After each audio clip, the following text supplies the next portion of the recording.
Hola, buenas tardes a todos ustedes.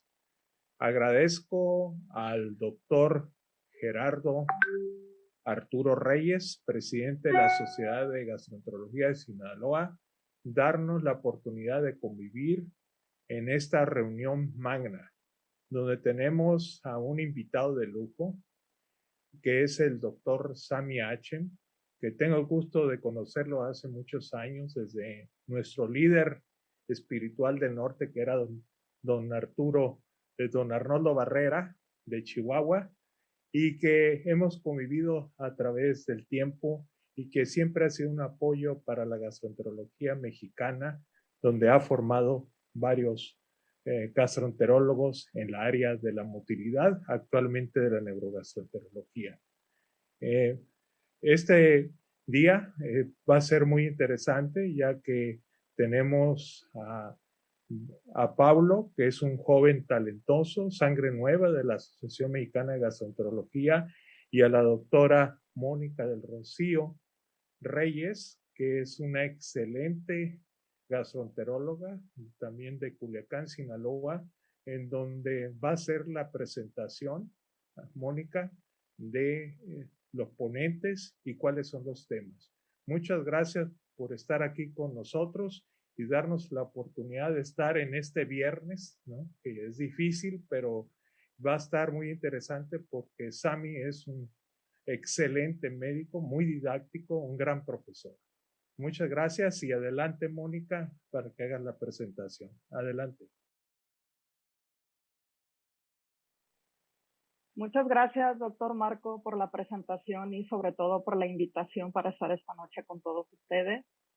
Soy la doctora Mónica Reyes Bastidas y represento a la filial Sinaloa y les doy la más cordial bienvenida a esta nuestra tercera sesión mensual y virtual.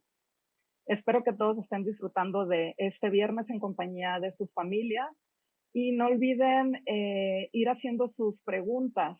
Pueden anotarlas en la parte de abajo, en el icono de la derecha. Y voy a ir presentando a un muy buen amigo que es el doctor Paulo César Gómez Castaño. Él es, además de gastroenterólogo, tiene subespecialidad en neurogastroenterología, es alumno del doctor Remes, se formó en Veracruz y actualmente él es el jefe del departamento de neurogastroenterología en el Hospital Civil de aquí de la ciudad de Culiacán. Adelante, Paulo.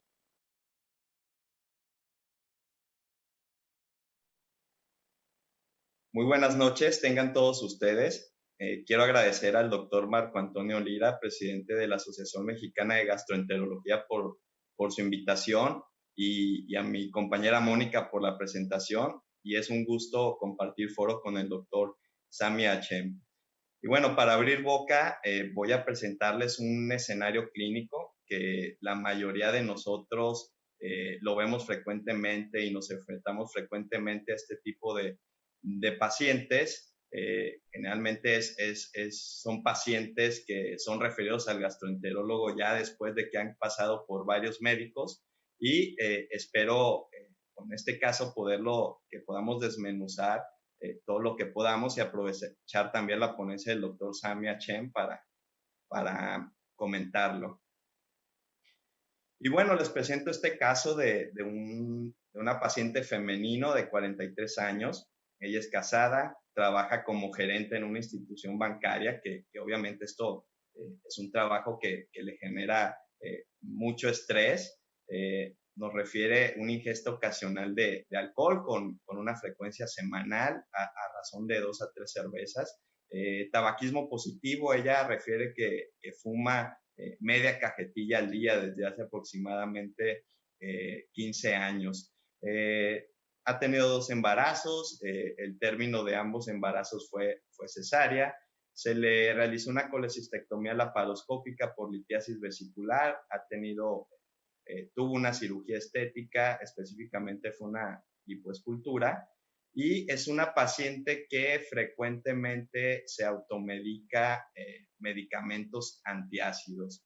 A la exploración física, lo más relevante es una paciente que tiene sobrepeso, tiene un índice de masa corporal de 29 kilogramos por metro cuadrado, y ella nos consulta por un cuadro caracterizado por pirosis. Ella refiere que lo presenta hasta 5 veces por semana, coincide con sus días laborales, que es de lunes a viernes. La regurgitación es ocasional y también, además de estos síntomas, ella refiere episodios de distensión abdominal objetiva que son de 2 a 3 veces por semana. La paciente no refiere disfagia, ni pérdida de peso, ni algún dato de hemorragia digestiva, y comenta que sus síntomas mejoran parcialmente con la ingesta de antiácidos. Se le aplicó un cuestionario GERQ y nos arrojó un puntaje de 9. Entonces, se le recomienda a la paciente algunas medidas no farmacológicas, como adoptar cierta posición al momento de dormir, muy importante, y se le hace énfasis en que debe dejar el cigarro, y se inicia un tratamiento con inhibidor de bomba de protones, en este caso de dexlansoprazol, a dosis de 60 miligramos por día, y se le da como auxiliar también un componente de magaldrato con dimetripona. Acude a su consulta de revisión, mes y medio después. La paciente nos refiere una discreta mejoría de los síntomas, sin llegar a ser del 50%, por lo que nos refiere ella. Se disminuyeron los episodios de pirosis de 2 a 3 por semana. La intensidad disminuyó levemente. Sin embargo, a pesar de esta leve mejoría, la paciente seguía con afectación de su vida laboral, incluso a veces de su vida familiar y social. Es por ello que se decidió iniciar el estudio en esta paciente con una endoscopía alta. Aquí les muestro las imágenes que obtuvimos del esófago. Realmente no se observan datos de erosiones. No hay tampoco presencia de hernia yatal.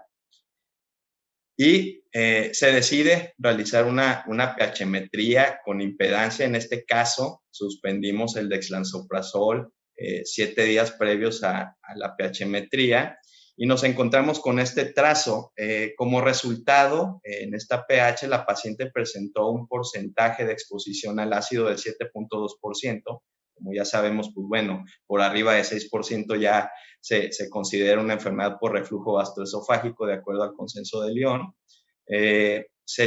Hubo una asociación de síntomas positivas para pirosis, se obtuvo un 95%, y también se determinó la impedancia basal nocturna, que fue de 1876 ohms. En base a estos resultados, se decide hacer el switch, hacer el cambio de inhibidor de bomba de protones. Se le cambia a ilaprazol a dosis de 20 miligramos al día. Se le recomienda también, además de dejar el hábito del cigarro, se le recomiendan también medidas para disminuir de peso. Se deriva con un nutriólogo para que dé el seguimiento de la dieta, y se cita a la paciente posteriormente para ver la evolución de su cuadro. En la segunda consulta, que fue aproximadamente un mes después del cambio del IBP, pues la paciente nos refiere una mejoría global de síntomas del 50%. Sin embargo, ella sigue refiriendo que en las situaciones de estrés, sobre todo las generadas por su trabajo, estos síntomas exacerban la pirosis, sobre todo.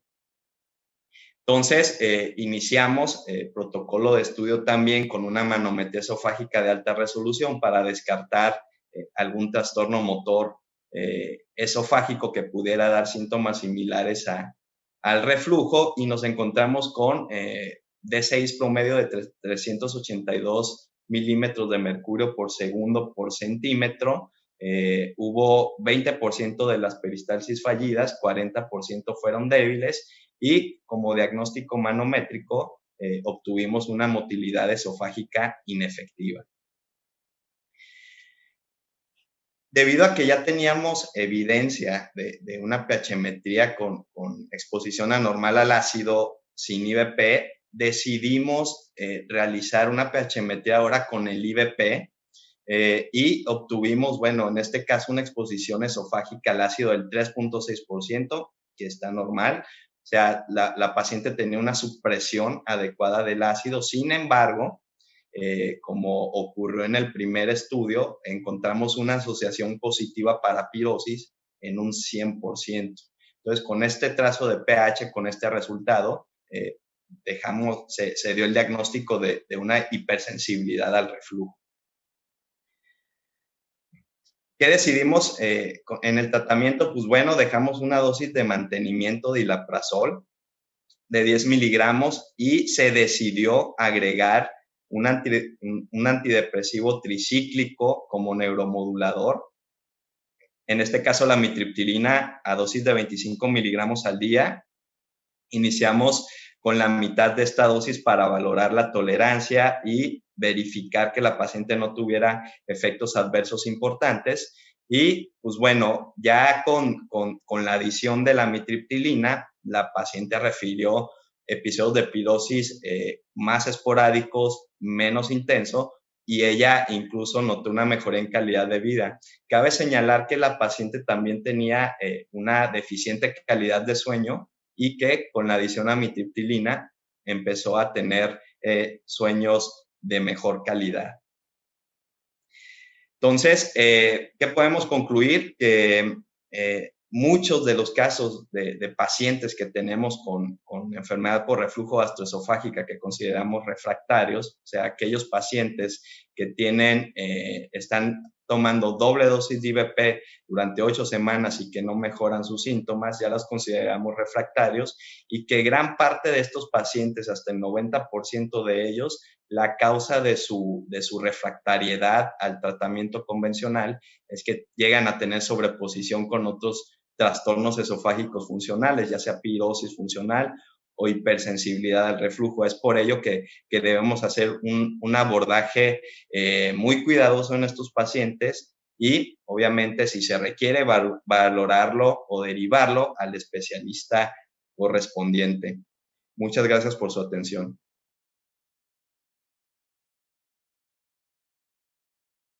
Para nosotros es un gran honor presentar al doctor Sami Hachem, amigo de hace tiempo de AMG, y él, además de gastroenterólogo, también es hepatólogo. Él ha sido presidente de la Asociación de Gastroenterología en el estado de Florida y también incluso del American College of Gastroenterology. Y actualmente él labora en Clínica Mayo. Entonces, sin más preámbulo, doctor René, le cedo la palabra y bienvenido.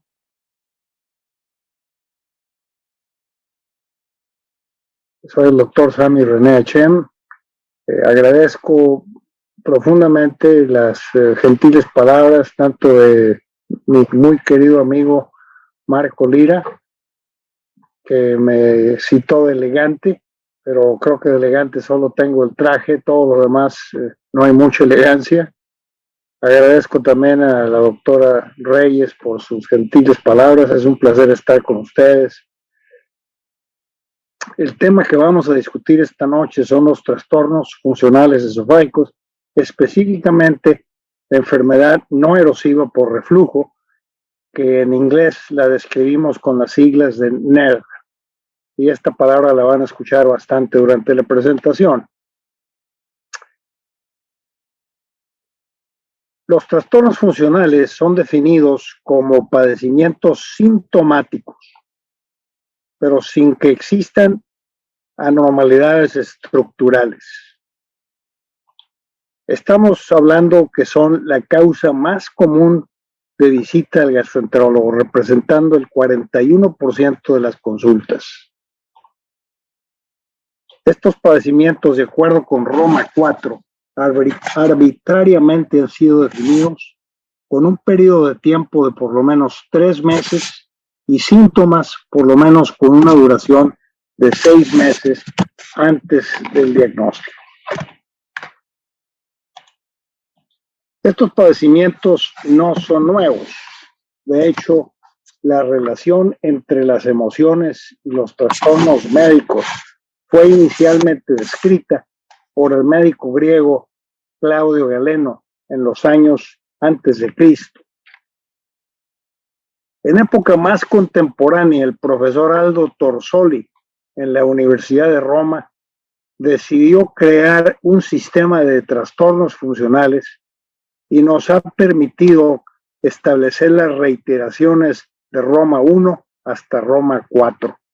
Y en breve tendremos, estoy seguro, Roma 5 en el año 2021. Esto forma de introducción para decirles que los objetivos de mi presentación en los próximos 25 minutos son hablar principalmente del trastorno por reflujo no erosivo, su clasificación, su epidemiología, su historia natural, su posible causa o patogenia, su diagnóstico clínico práctico y su tratamiento. Desde el punto de vista de la clasificación, los síntomas funcionales esofágicos incluyen el espectro que muestro en la transparencia: la sensación de globos, disfagia no obstructiva, dolor torácico no cardíaco y la hipersensibilidad al reflujo como la pirosis funcional. Son estos los que quedan dentro del concepto de enfermedad no erosiva o NERD.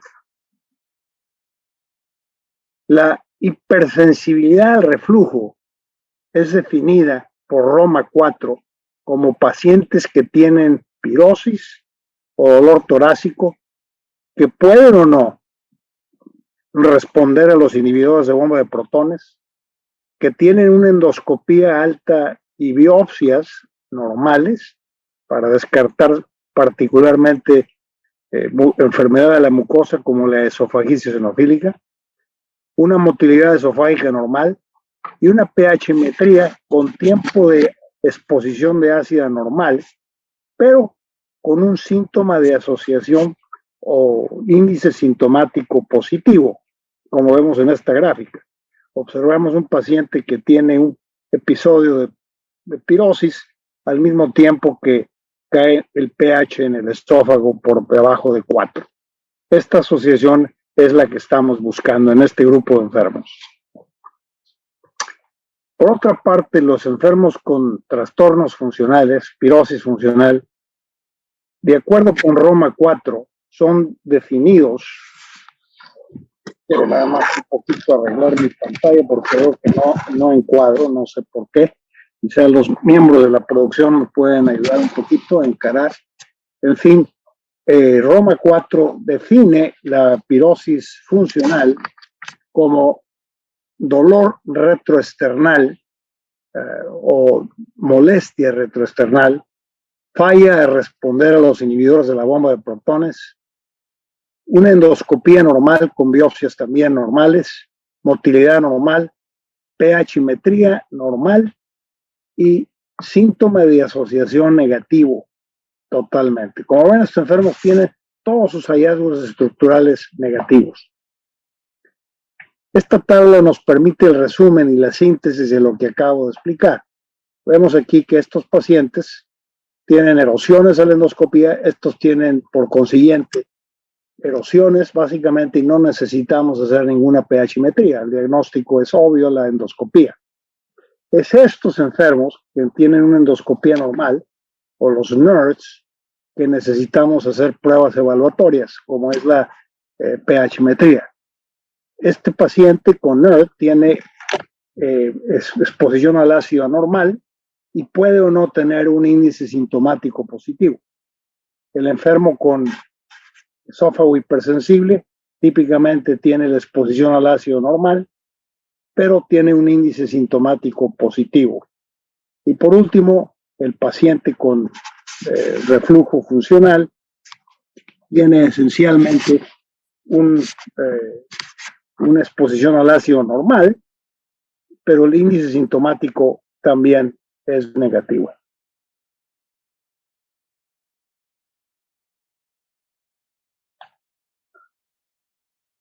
Desde el punto de vista de la epidemiología, hay 3 o 4 estudios que nos revelan la prevalencia de los trastornos esofágicos de tipo NERD. Voy a compartir con ustedes fundamentalmente el trabajo más importante, que es el grupo italiano. En este estudio de casi 3.400 enfermos, de pacientes que fueron sometidos a impedancia pH-metría, observamos que la mayor parte de ellos tienen NERD, 87%. Solamente un 13% tienen erosiones. De estos 87%, NERD verdadero ocurrió en el 40%, hipersensibilidad al reflujo hipersensible ocurrió en un 36% y la pirosis funcional en un 24%. Este es el grupo de Vicente Savarino.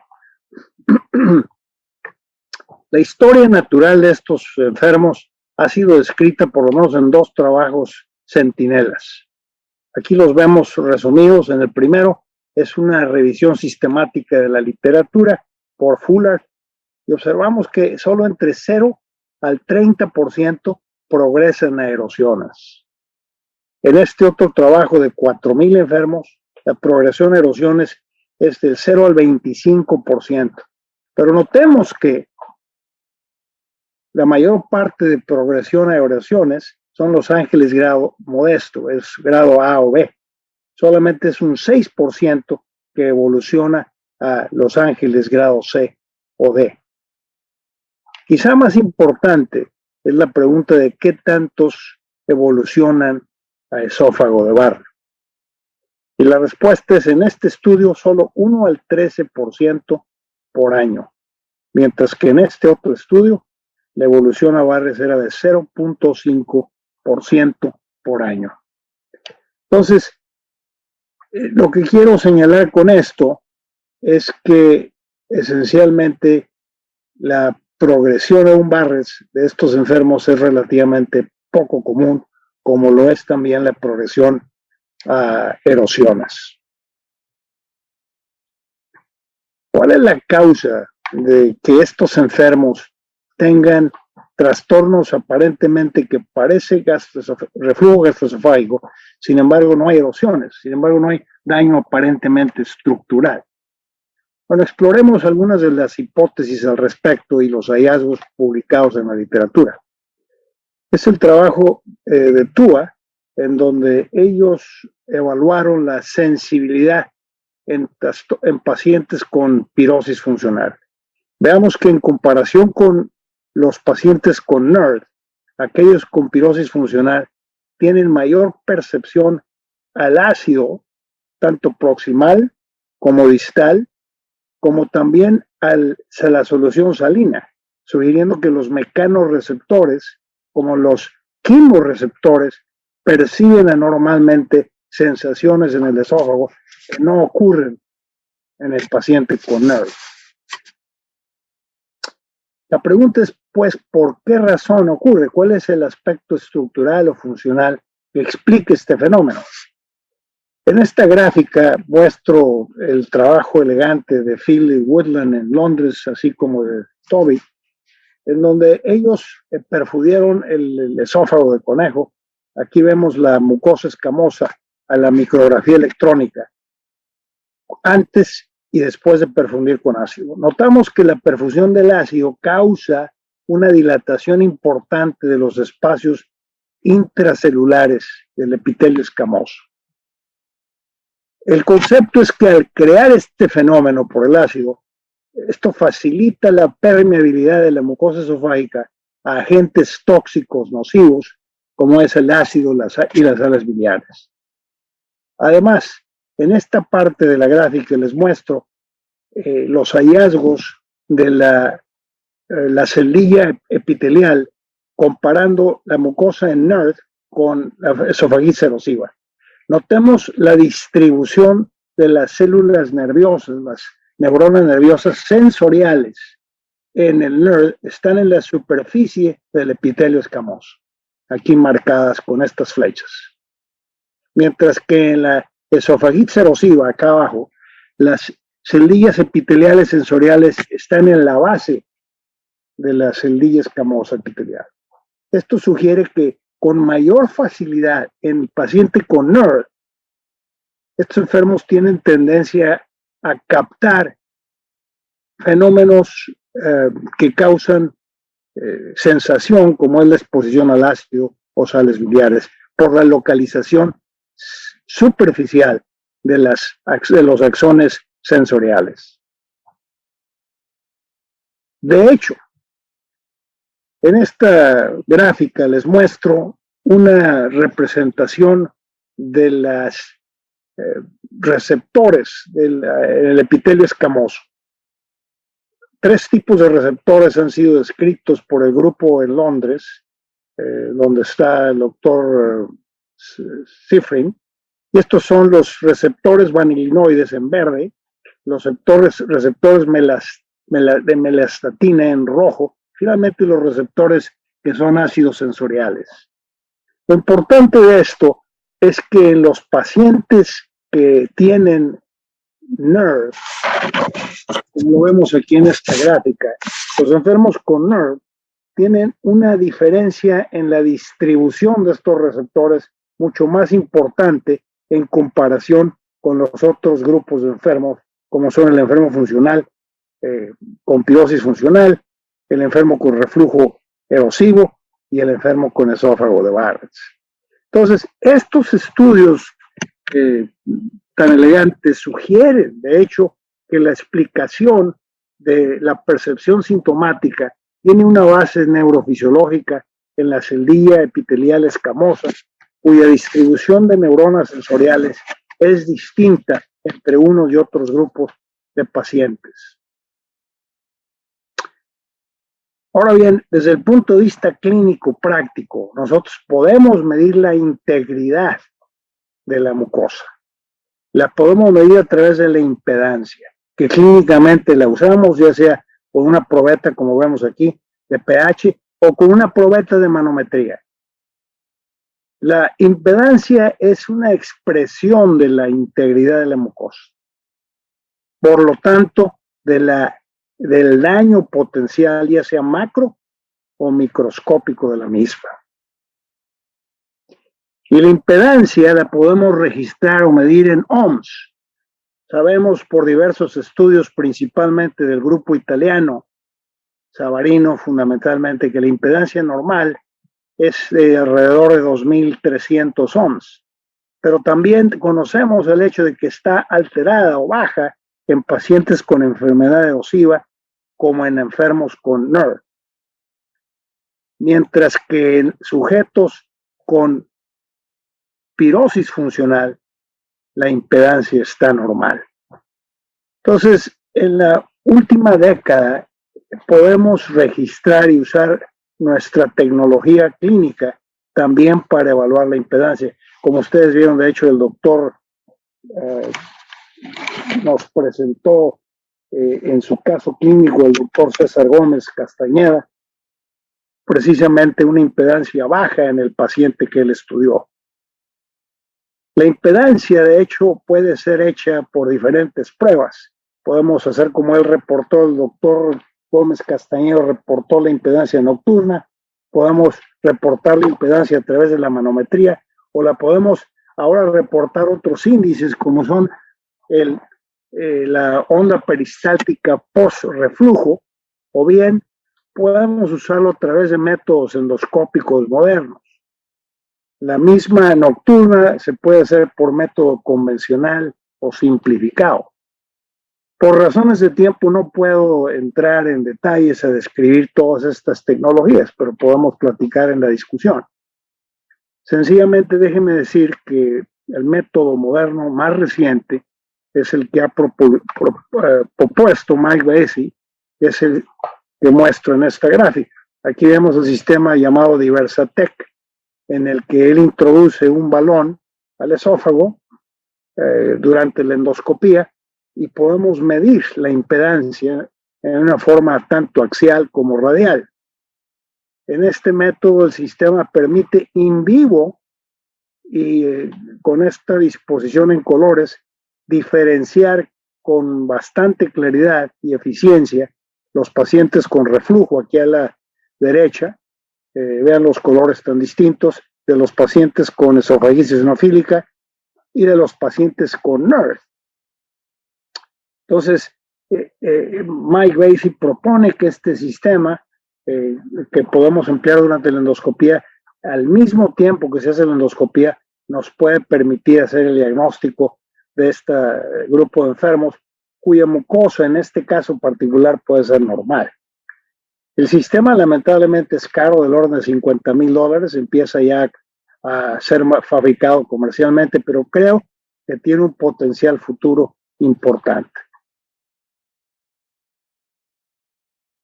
El diagnóstico de estos padecimientos de NERD lo quiero simplificar de la siguiente manera, de forma tal que ustedes lleven a casa un mensaje práctico de cómo evaluar estos pacientes.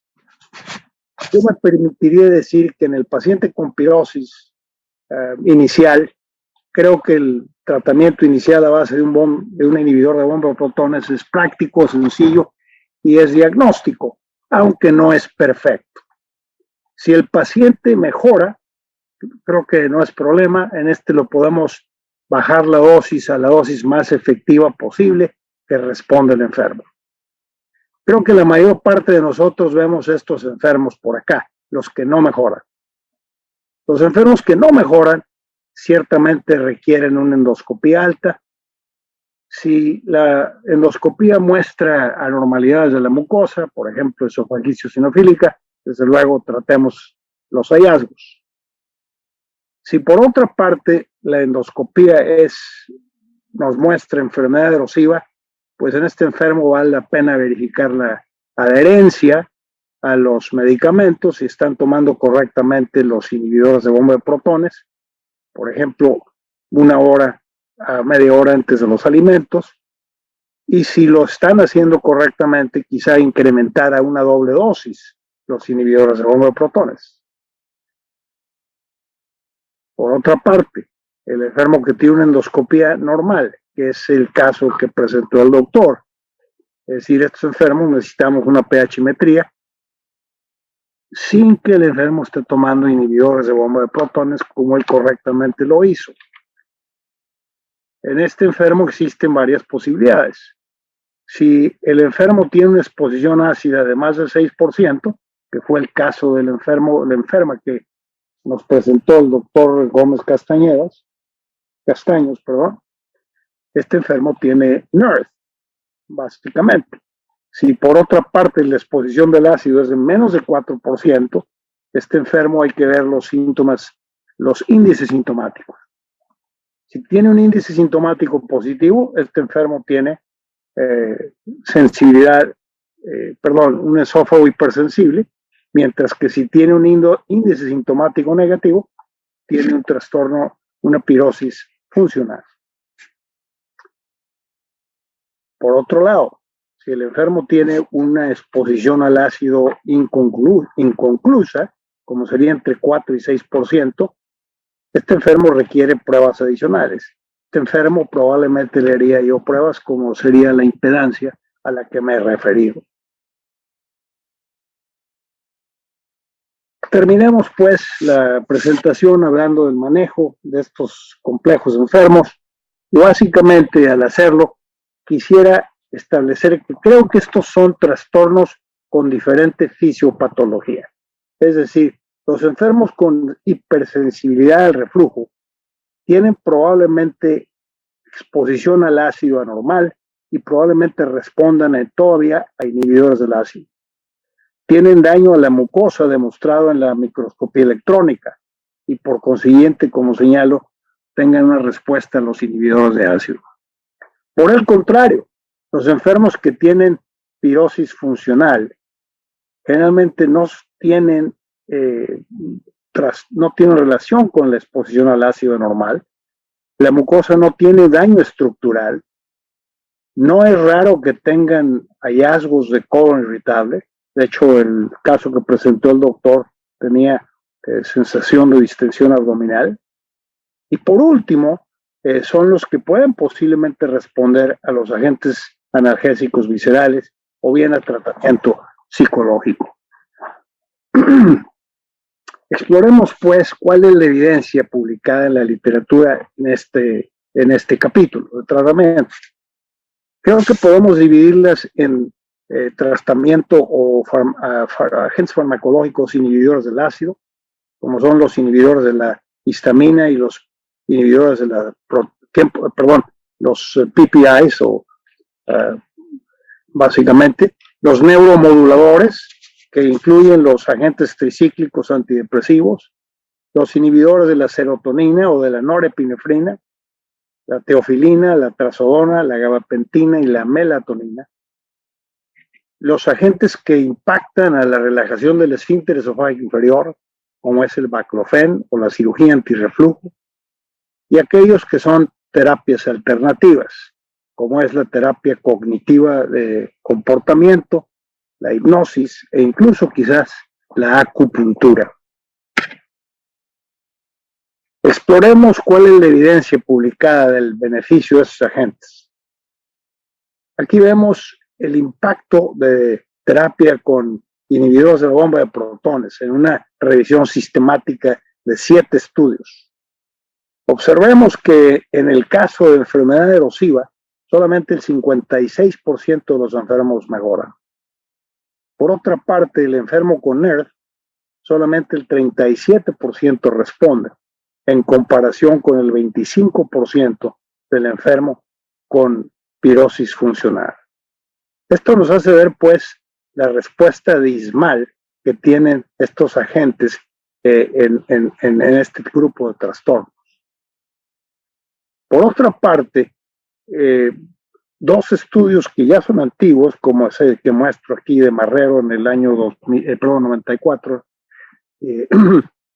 sugirieron que agentes bloqueadores de la histamina 2, como la famotidina, disminuyen la sensibilidad en pacientes con NERD en comparación con placebo. Igualmente, este trabajo de Sheila Rodríguez Stanley, que ya tiene sus años de publicado, nos muestra que la ranitidina tiene un efecto sobre la sensibilidad, la percepción del ácido en el esófago.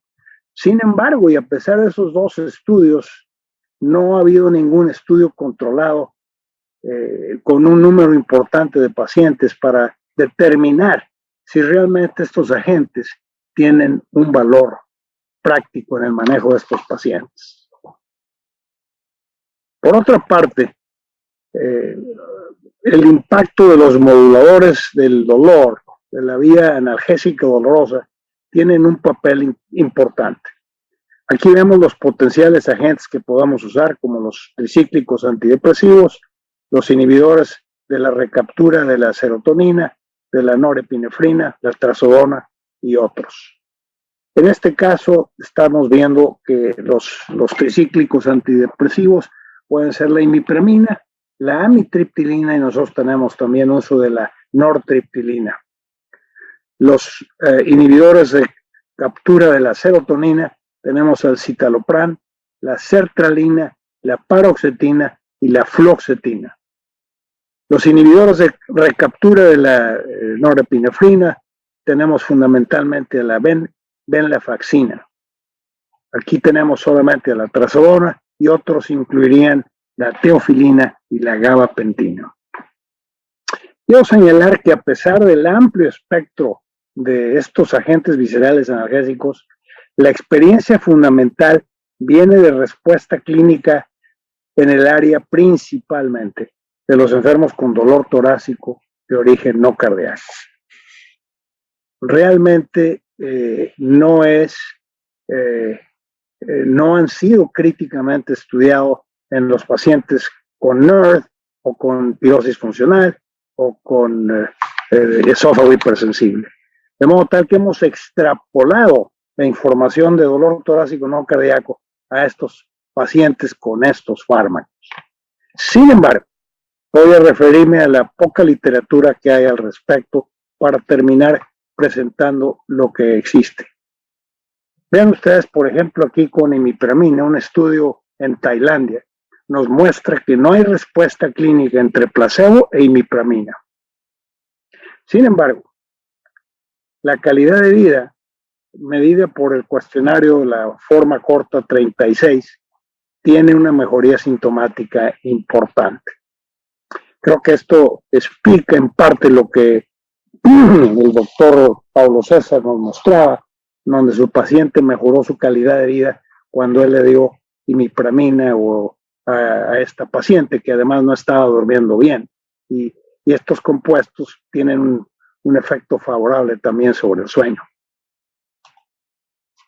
Aquí vemos un estudio controlado con el uso de citalopram en Grecia, 105 enfermos, y observemos que la respuesta clínica es favorable con este tipo de compuestos en pacientes con hipersensibilidad al reflujo.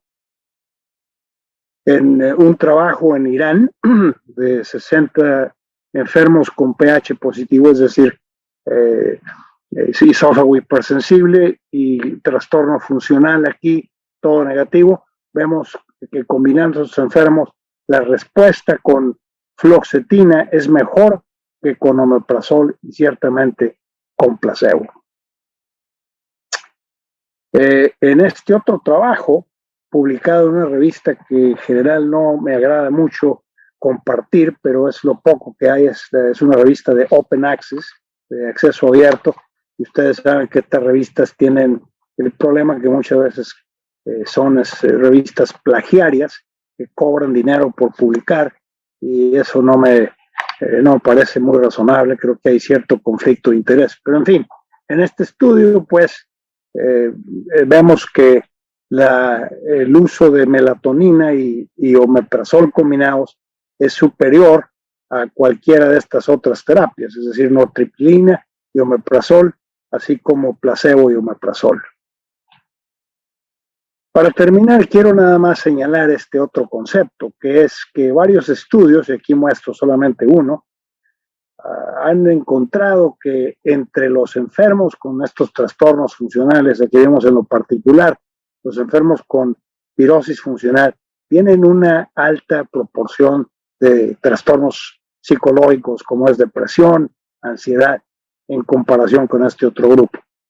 Es importante porque algunos de estos enfermos es posible que no respondan a nuestra terapia farmacológica, y de ahí pues la importancia de referirlos cuando el tiempo sea apropiado a un manejo psicológico o psiquiátrico.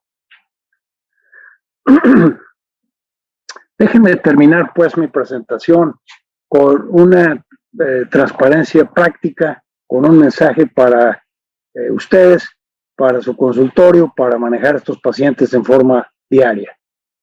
En el enfermo que vemos con pirosis persistente, que le hemos dado inhibidores de bomba de protones y el enfermo no responde, con endoscopía negativa, pH negativo, motilidad normal, creo que podemos intentar duplicar o dar una doble dosis de inhibidores de bomba de protones. Y cuando digo doble dosis me refiero a darle en la mañana y en la noche. No es farmacológicamente lógico dar la doble dosis de una sola vez, dado tal que farmacológicamente hace mejor sentido y es terapéuticamente más efectiva separando la dosis. Y de nuevo, entre media hora y una hora antes del alimento. Ahora bien, si el enfermo responde, perfecto. Después de un tiempo, quizás 2 meses, podemos tratar de bajar la dosis y ver qué sucede. Si por otra parte el enfermo no responde, creo que este es el enfermo que podemos agregar un agente visceral analgésico y continuar en el inhibidor de bomba de protones. Si el enfermo responde, podemos bajar la dosis en forma secuencial. Si por otra parte el enfermo no responde, creo que este enfermo es el que podemos referir a terapia cognitiva o evaluación psiquiátrica. En resumen, pues, en estos 30 minutos he tratado de darles una síntesis sobre los enfermos con reflujo no erosivo.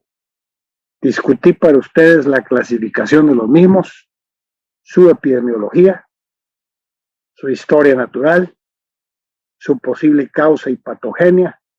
Señalé una sugerencia posible del abordamiento diagnóstico de los mismos y por último terminé haciendo una revisión crítica de la literatura farmacológica de su manejo, terminando mi plática con una gráfica en la que les proporciono sugerencias prácticas de su abordaje.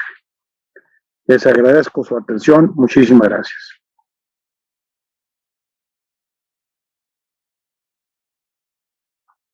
Muchas gracias, doctores, por la excelente presentación. Paulo, tu caso clínico muy representativo, y doctor Sami, gracias por desglosar de una forma tan sencilla el tema, que sabemos que la enfermedad es bastante heterogénea y a veces es complicado toparnos con pacientes en los cuales no tenemos la facilidad de estas pruebas tan interesantes para nosotros llegar a una conclusión diagnóstica. Tenemos ya varias preguntas del público. Estamos teniendo un poquito de problema para mostrarlas, pero si tienen ustedes problema para cargar preguntas, nada más se les pide que refresquen su pantalla y esa va a ser la solución. Vamos a iniciar, doctores. Nos pregunta el doctor Miguel Pérez Mendoza: ¿qué opinión tienen del uso de neuromoduladores desde que se observa endoscopía normal? En México, muchos pacientes no tienen acceso a la pH-metría. Bueno, es una excelente pregunta, doctora, por el hecho de que efectivamente, quizá ustedes en México el acceso de la pH-metría no sea tan diseminado, y además hay costos asociados con la misma. Yo creo que si no tienen acceso, mi algoritmo cambiaría un poco, y mi algoritmo sería, desde luego, primero iniciar al enfermo en un ácido supresor. ¿Por qué? Por dos razones. Una, porque tienen un índice aproximado de respuesta en estos enfermos del orden, como lo mostré en la transparencia, del 37%. Entonces tenemos por lo menos un tercio posible de obtener respuesta. Si funciona, fantástico. Si no, tengo la inclinación a duplicar la dosis. Es decir, por ejemplo, si usamos, por decir, un inhibidor de bomba de protones, ilaprazol o omeprazol. Si usamos omeprazol, 20 miligramos en la mañana, 1 hora antes del desayuno y antes de la cena, media hora, 1 hora. Si no responden eso, entonces agregaría el neuromodulador.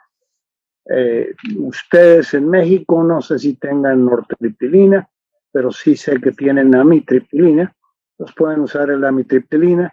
La uso a dosis bajas, la inicio de 10 miligramos al día por 7 días, y cada 7 días la vamos subiendo hasta encontrar una respuesta sin llegar a más de 100.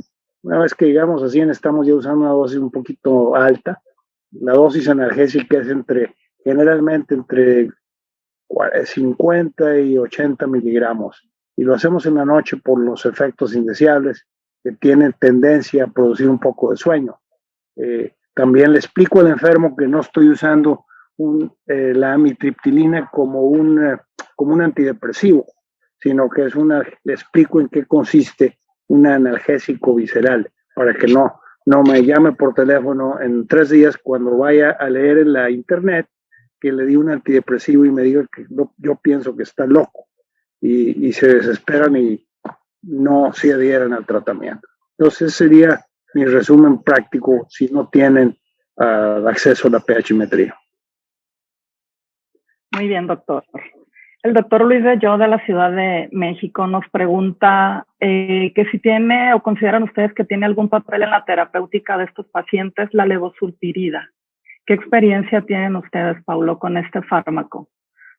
Bueno, la levosulpirida en el contexto de una enfermedad por reflujo no erosivo, bueno, realmente no lo utilizo. Ya sabemos que es un procinético que tiene también una acción antinauseosa que actúa a nivel central, incluso con también efectos en algunos pacientes que puedan tener algún trastorno psiquiátrico. Sin embargo, en reflujo gastroesofágico no existe evidencia de su utilidad o el agregárselo a un inhibidor de bomba de protones que aumente su efectividad. No sé si el doctor Sami tenga algo con respecto a eso. No, nosotros no tenemos absolutamente ninguna experiencia con ese compuesto en los Estados Unidos. Voy de acuerdo con lo que dijo Pablo César, pero en Estados Unidos en lo particular no lo usamos, pero no lo tenemos a la mano. Y desde el punto de vista de literatura, por cierto, agregaría nada más que efectivamente yo no conozco de ningún estudio, puede ser que lo haya, no pretendo decir que conozco toda la literatura, pero no he visto en cuanto a prokinéticos ningún estudio que este compuesto haya sido estudiado críticamente en este campo. Muy bien. La mayoría de las preguntas están giradas en cuanto al tratamiento. Hay mucha inquietud en cuanto a los fármacos. También preguntan de Chiapas, la doctora Isabel Cortina, ¿cuál es la opinión que tienen ustedes? Y lo mencionaba usted, doctora, al final de sus diapositivas, en relación a trazodona o mirtazapina para ambos fenotipos de NERD.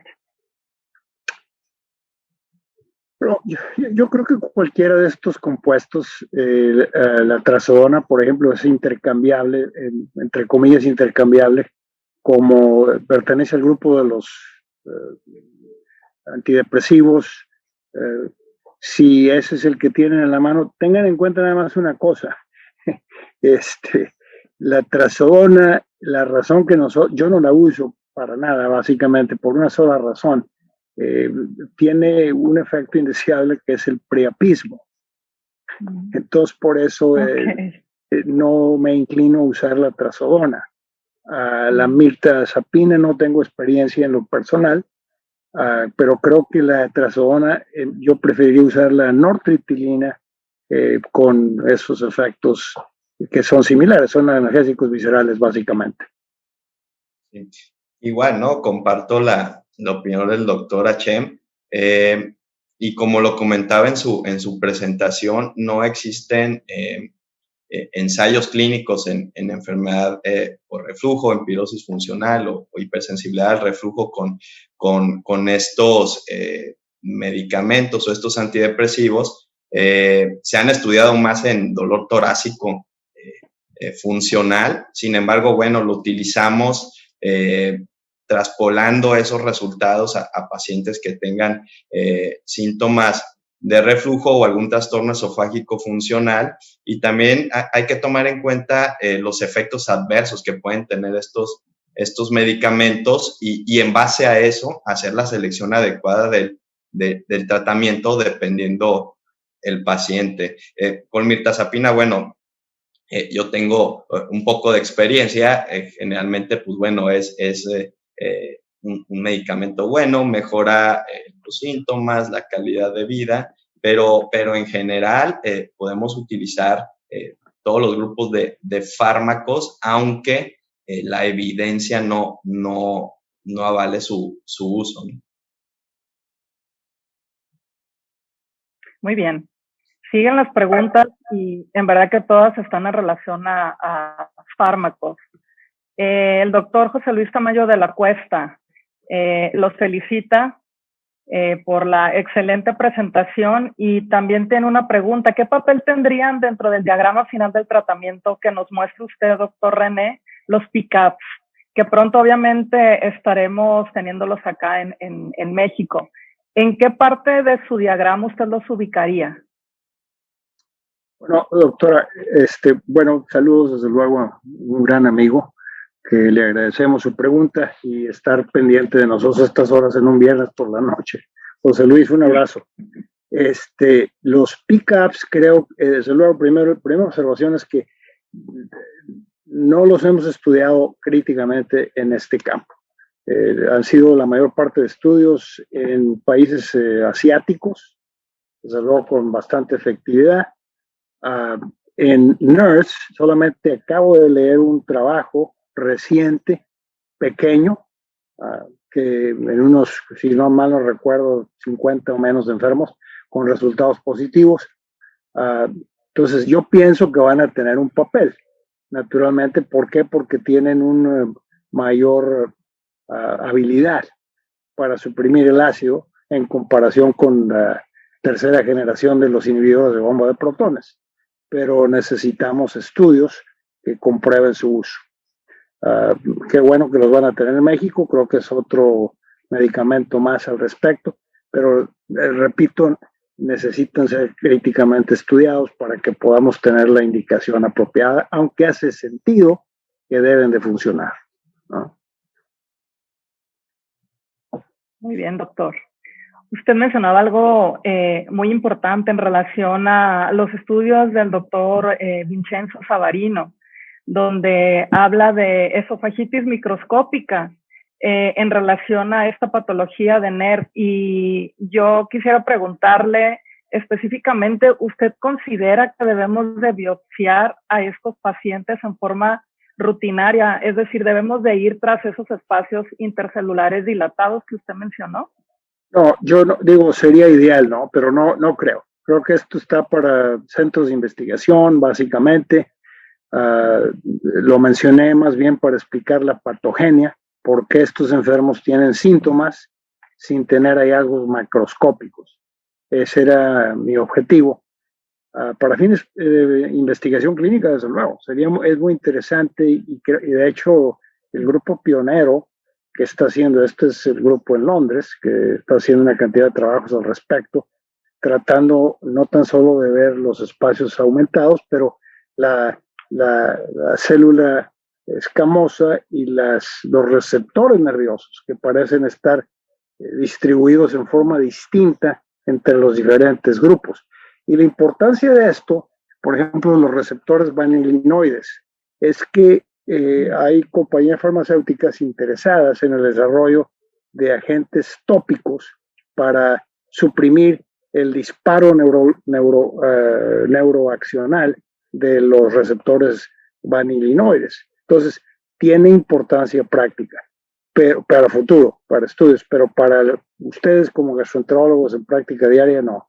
Incluso, déjeme también ampliar la respuesta. Creo que leí entre las preguntas a alguien que quiere saber por qué estamos biopsiando la mucosa, que es normal. En general diría yo que no es indispensable.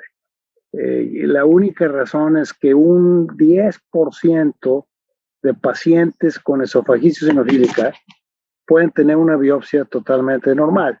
Y entonces solamente los detectamos de esa forma. De ahí vino el comentario. Pero ustedes que tienen una prevalencia relativamente baja de esofagitis eosinofílica, creo que no es costo efectivo impulsarlos a que en una endoscopía absolutamente normal hagan una biopsia esofágica porque les va a aumentar el costo.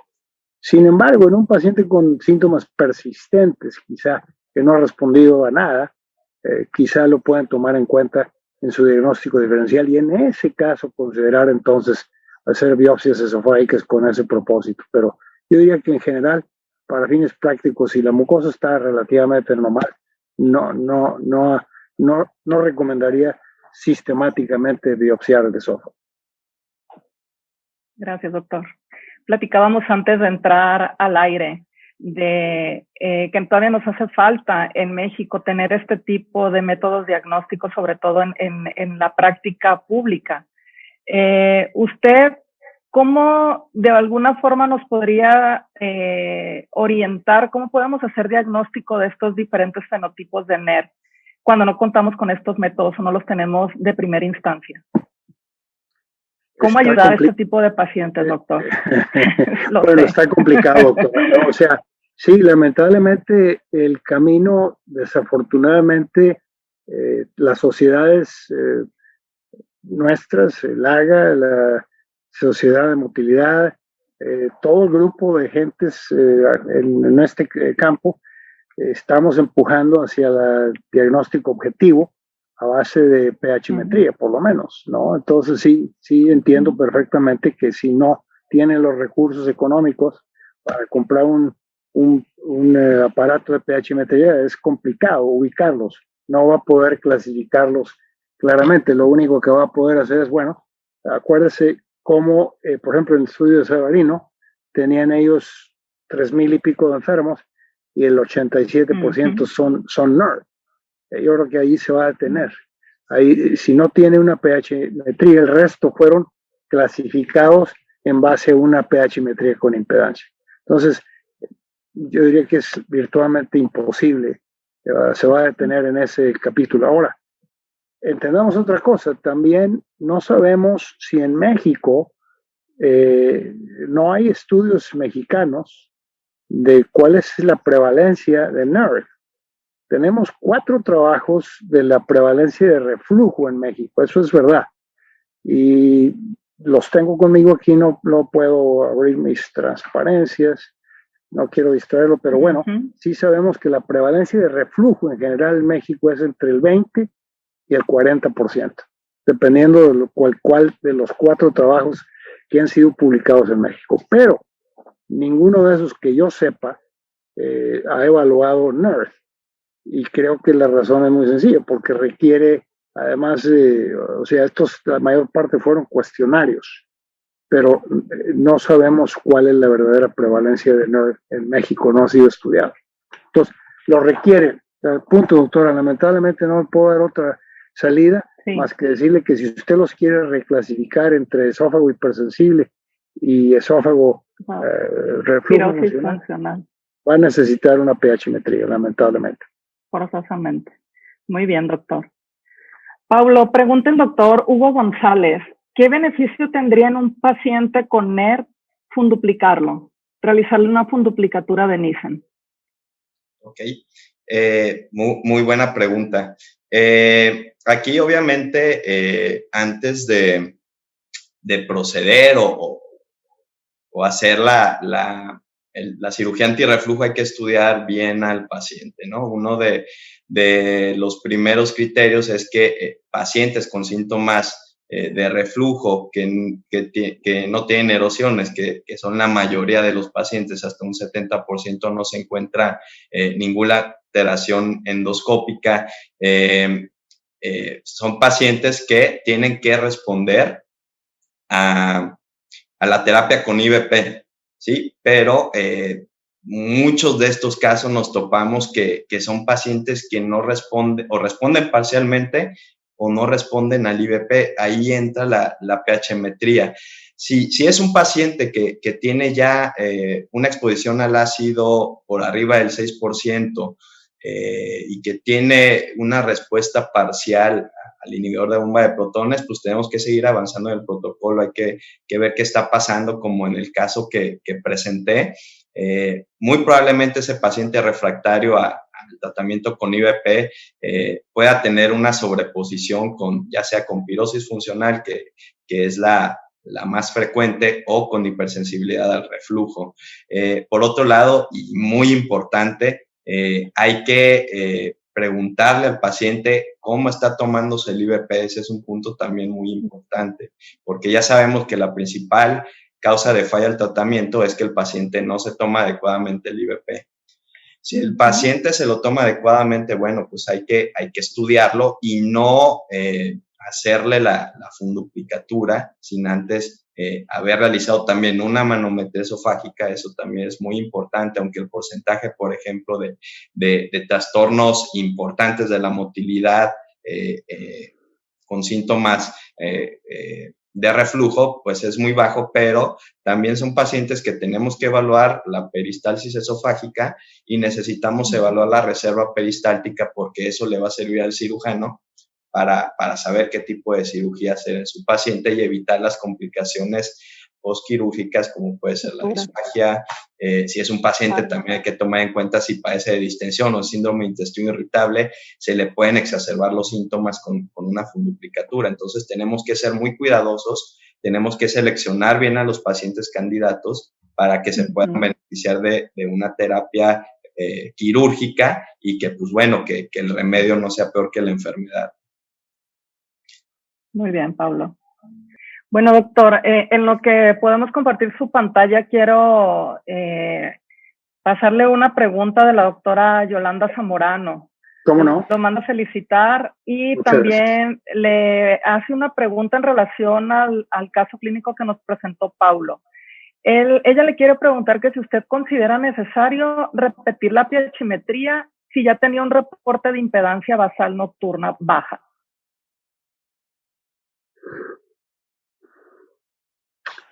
Bueno, yo creo que el propósito ahí de repetir la pHmetría, me supongo el doctor Gómez quería él comprobar o determinar la eficacia del inhibidor de bomba de protones. Creo que ese era su objetivo, básicamente. Y si ese es el propósito, me parece razonable hacerla para ver si estamos suprimiendo el ácido correctamente. Eso nos permite ver, uno, adherencia del paciente y segundo, la efectividad. Entonces, no es raro que si tenemos un enfermo que dice que está respondiendo o no está respondiendo a los inhibidores de bomba de protones, tenga un valor el papel de repetir la pHimetría en inhibidores de bomba de protones para saber qué tanto o si estamos suprimiendo el ácido. Me parece lógico, ¿no? Lo que quería, no sé si nuestros asistentes técnicos pueden mostrar también nuestra pantalla. ¿Pueden o no pudieron compartir mi pantalla? No sé si pudieron. O sea, nada más son mis transparencias. Quería nada más mostrar una. Pero bueno, si no se puede, no se puede. Ok, no hay problema. No, doctor. Yo no me puedo ver tampoco, ni los puedo ver ustedes, no sé por qué. Pero bueno, aquí estoy, no me voy. Pero no los veo, ni me veo tampoco. No sé qué pero nosotros sí lo vemos, doctor, lo vemos perfecto y lo escuchamos muy bien. Perfecto, bueno, no sé qué pasó a mí que no los veo, pero en fin, el caso quería ampliar un poquito en algo que permanecí en silencio durante la presentación por razones de tiempo, y que fue la pregunta que el doctor Gómez fue muy amable en contestar, voy de acuerdo con él.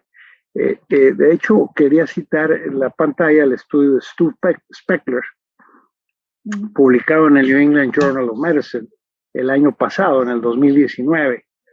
Y en ese estudio, si ustedes se acuerdan, básicamente, él manejó el impacto de la cirugía antirreflujo en el grupo de veteranos que habían fallado, que eran refractarios a la pirosis. Les habían dado inhibidores de bomba de protones y no habían respondido. Y sorpresivamente para muchos de nosotros, y si pudiera mostrar la pantalla, se los mostraría el estudio. Así que espero que la producción no se haya ido a comer tacos todavía y que nos pongan la pantalla. No veo por qué no pueden compartirla, a menos que se hayan ido a comer tacos o tamales, se hayan empachado. Pero, en fin, en el estudio sorpresivamente 67% de los enfermos que fueron a la cirugía laparoscópica mejoraron, en comparación con solo el 28% que continuaron en tratamiento médico activo, y ese tratamiento consistía en omeprazol, baclofen y de cipramina.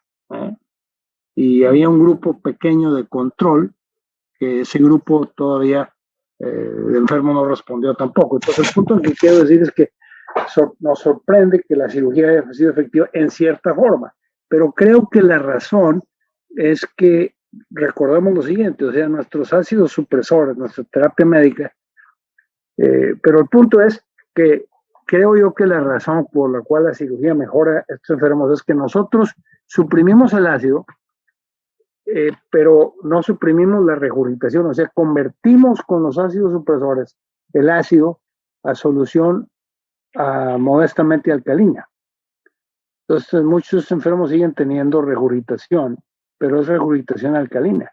Y de ahí, pues, que la cirugía tenga un papel y tenga un valor en estos enfermos. Pero el doctor Paulo César correctamente dijo, pero cuidado, estudiémoslos bien, asegurémonos que su motilidad es correcta, que no tienen acalasia, por ejemplo, antes de operarlos. O sea, yo no iniciaría, como la cirugía es mi punto de elección fundamental, sino lo haría cuando los he estudiado cuidadosamente y veo que no hay respuesta clínica y que efectivamente siguen teniendo regurgitación. Pero quería traer a colación este estudio de Stu Speckler del año pasado en el New England Journal para que lo tengamos en cuenta. Muchas gracias, doctor. Estamos en tiempo y no queremos abusar de usted. Sabemos que son ya más de las 11 en su casa. No se preocupe. No se preocupe, doctor. Estamos muy, muy agradecidos tanto contigo, Paulo, por la excelente presentación, y con usted, Sammy, doctor, Sammy, de nuevo agradecerle la sencillez, la disposición que tiene para nosotros mexicanos estar compartiendo su conocimiento. Yo también agradezco a todas las personas que se conectaron. Sabemos que es viernes y todavía hay alrededor de 190 personas conectadas en este momento. Agradecemos también a las personas que nos hicieron preguntas. Y bueno, yo espero verlos en forma presencial muy pronto. Que pasen muy buena noche y le voy a ceder la palabra a nuestro presidente de la asociación, el doctor Marco Lira. Y de nuevo, muchas gracias, doctores. Gracias, doctora.